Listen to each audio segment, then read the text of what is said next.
in front of me is Doogee S70, and let me show you how to add and remove Google account on this phone.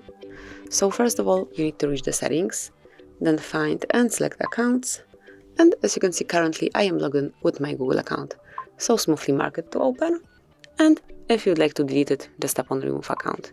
Then confirm that you are aware that it would remove also all data connected with this account.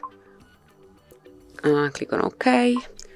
Provide your fingerprint or pattern if you have one. And as you can see, it's no longer connected with this device, so your Google account has been removed. And then whenever you would like to add Google account, just pick accounts again, click on add account and select Google.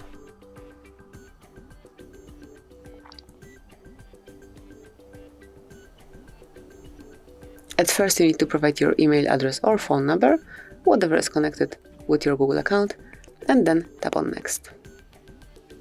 And here let me provide the password.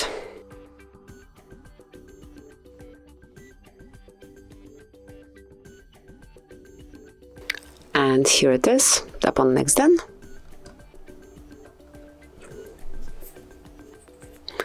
Then you can read Google Terms of Service, Google Play Terms of Service, and also privacy policy. Tap on I agree. Tap on more, accept. And that's it. As you can see, it has been added. So that would be all. This is it. Thank you for watching. Please subscribe our channel and leave the thumbs up.